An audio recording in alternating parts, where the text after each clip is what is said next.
Every day we face an invisible enemy. It doesn't wear a uniform, it doesn't have a face. Yet it's one of the most powerful forces that can control us. It's a force so quiet, so subtle, that we often don't even realize it's taking over our lives. This enemy is negative thinking. It's the voice in your head that whispers doubts, amplifies your fears, and twists your perception of the world around you. At first, negative thoughts seem harmless. They creep into our minds almost unnoticed. You might wake up feeling off, unsure, questioning your decisions, your worth, your future. But if left unchecked, this kind of thinking can become all-consuming. It becomes a filter through which you see the world, a lens of fear, self-doubt, and anxiety. Think about it. How often have you faced a challenge and before even attempting, your mind tells you, "This is too much. You can't handle this." How often have you heard that voice, that persistent inner critic telling you that failure is inevitable, that you're just not enough? It's as if your mind is working against you, undermining your every move. This, right here, is the silent killer. Negative thinking doesn't just limit your potential, it distorts your reality. It feeds on your insecurities, magnifying the smallest setbacks into insurmountable obstacles. It turns every failure into proof that you're not good enough. It breeds anxiety and uncertainty, trapping you in a vicious cycle that only gets worse the longer you stay in it. Take a moment to reflect. How much of your day is consumed by self-doubt, by thoughts that tell you that you're too late, too inexperienced, too flawed to succeed? How many times have you felt paralyzed by the constant hum of negativity in your mind? But what if I told you that these thoughts aren't inevitable, that they aren't truths, they're simply distortions of reality? What if I told you that there is a way out, that the key to breaking free from this mental prison lies not in changing your circumstances, but in changing how you think about them? What if you could take control of your mind instead of letting it control you?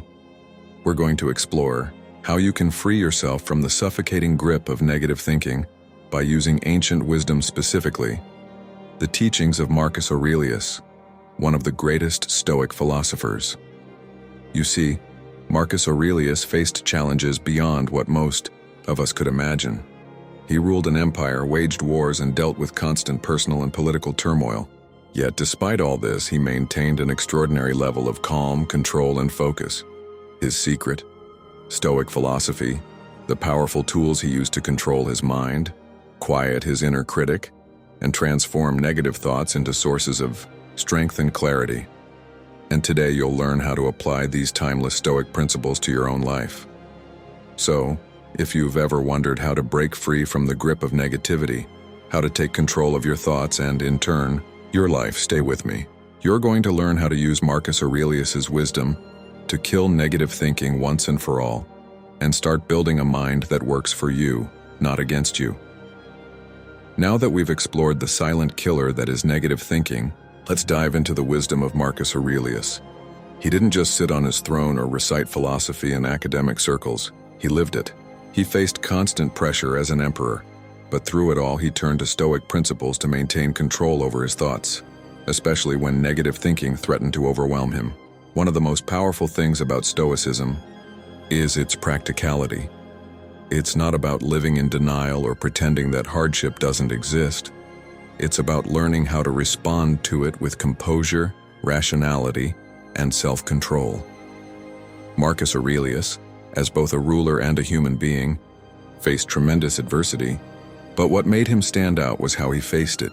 He didn't let negativity take root in his mind. Let's start with one of the core Stoic principles Marcus Aurelius often reflected on: the power of perception. He believed that how we perceive the world shapes our emotional responses. When we face difficult situations, negative thinking is often triggered by how we interpret those events. Marcus taught that it's not the event itself that causes distress, but our judgment of it. He wrote, "The impediment to action advances action. What stands in the way becomes the way." In other words, challenges, obstacles, and setbacks are not the end. They are the opportunity for growth, if we choose to perceive them as such. This insight can completely shift the way we handle negative situations. Instead of falling into despair when things go wrong, Marcus teaches us to view obstacles as opportunities. Every challenge we face can be reframed as a chance to practice patience, resilience, or wisdom.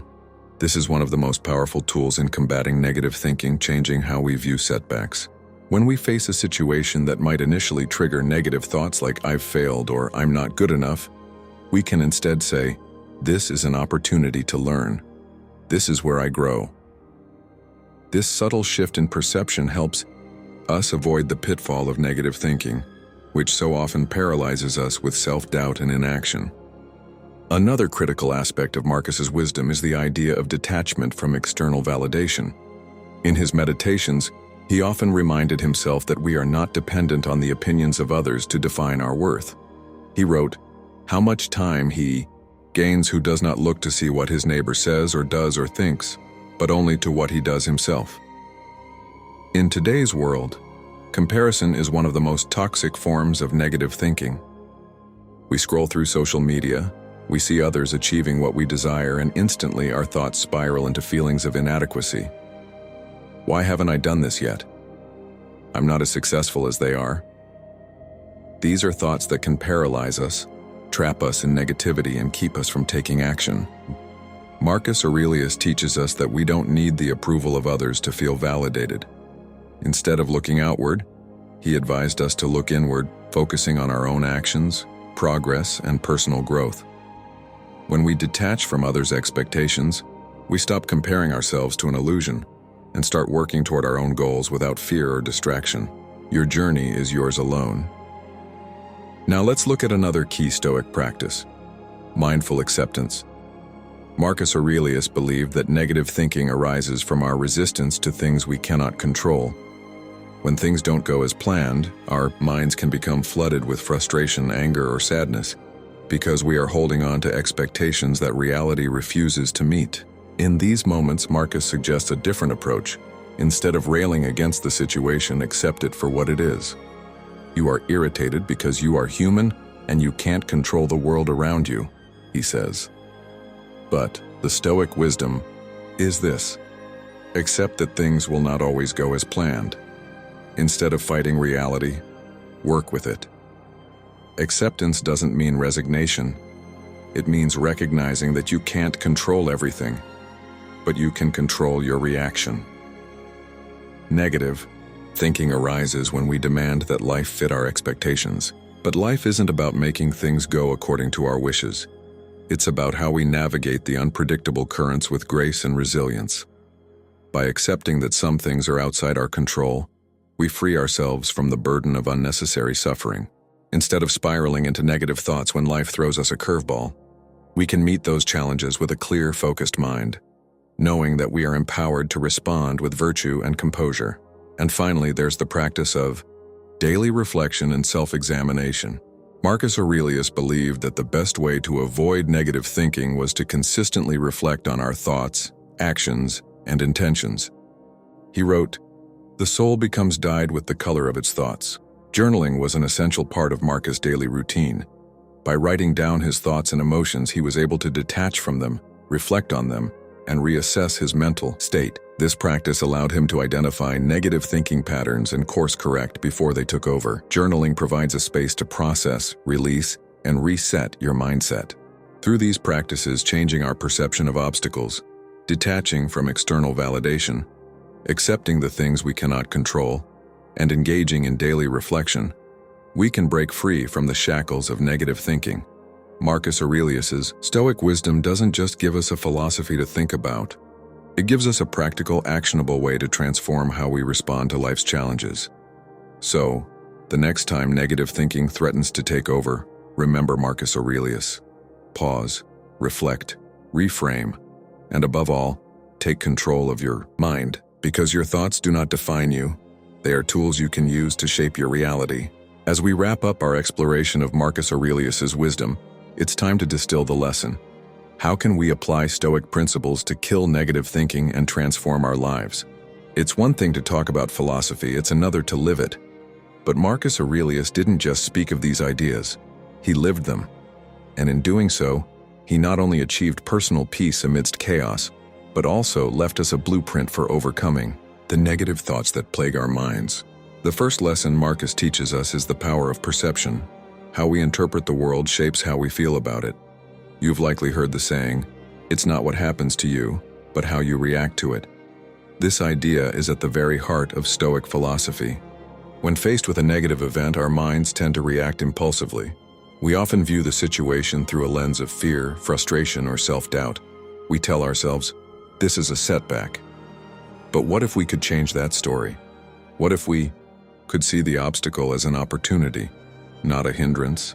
Marcus Aurelius reminds us that everything is within our control, our perception, our reaction, and our growth. It's all about reframing our mental dialogue. As Marcus wrote, "The impediment to action advances action. What stands in the way becomes the way." When you see challenges as necessary steps toward progress, negative thinking loses its grip. Instead of spiraling into helplessness or frustration, you start to feel empowered. The perceived obstacle transforms into the path forward. Now, the second lesson is detachment from external validation. In today's world, where comparison and social media are constant forces in our lives, it's easy to fall into the trap of thinking we need others' approval to succeed. But Marcus Aurelius didn't seek validation from the people around him. He found his worth from within. Marcus reminds us that our value is not defined by others' opinions. In his Meditations, he wrote, "How much time he gains who does not look to see what his neighbor says or does or thinks, but only to what he does himself." When we stop seeking external approval, we stop measuring ourselves by a standard set by others. Instead, we start setting our own standards. You are enough as you are, and your worth is defined by your actions, not by others' perceptions. This practice of detachment is liberating. It frees us from the anxiety of trying to measure up. You can build a life based on your own values and objectives, without constantly being pulled in different directions by the expectations and judgments of others. The third lesson is acceptance of what we cannot control. Marcus Aurelius often reflected on the nature of life's unpredictability. He knew that some things are simply beyond our control. It's how we react to those things that defines us. Many of our negative thoughts arise from our resistance to things we cannot change. We fight against the traffic, the delays, the mistakes, and we let our minds fill with frustration. But Marcus Aurelius teaches us that resistance is futile. He writes, "Don't waste time on what you can't control." Instead, he urges us to focus on what we can control, our mindset and our actions. When we stop trying to control everything, we free ourselves from unnecessary suffering. Life will throw curveballs, unexpected events, challenges, delays, but we have the power to decide how we respond to them, and that response is where our strength lies. Next, there's the practice of mindful reflection. Marcus Aurelius's meditations were not just a philosophical exploration, they were a tool for self-examination. He used his writing to reflect on his day, to examine his thoughts, actions, and reactions. By regularly checking in with himself, Marcus ensured he was not falling into destructive thought patterns. Journaling is one of the simplest yet most powerful tools we can use to manage negative thinking. When we write down our thoughts, we can step back and evaluate them. Are they based on facts, or are they exaggerated fears? Journaling gives us the distance to process our emotions and challenge the validity of our negative thoughts. Through reflection, we learn to spot negative thought patterns before they take over. We become more aware of our mental habits and can take conscious steps to reframe them. Finally, the most profound lesson Marcus teaches us is that the mind is a tool. Your thoughts do not define you. Your mind is like a garden. You must tend to it, nurture it, and remove the weeds of negativity before they take over. Your thoughts are not inherently true. They are simply the products of your perceptions, your experiences, and your conditioning. But through practice and awareness, you can reshape them. By practicing Stoic wisdom, you can train your mind to resist the grip of negativity. Instead of being controlled by your thoughts, you take control of them. You choose not to be overwhelmed by fear, doubt, or anxiety. You choose to see obstacles as opportunities.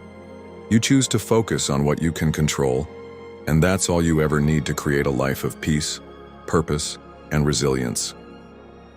Remember, Negative thinking doesn't have to define your life. You have the power to change your perception, to detach from external validation, to accept what's out of your control, and to reflect on your thoughts. Marcus Aurelius didn't live a life free from struggle, but he learned to master his mind, and in doing so he mastered his life, and you can do the same.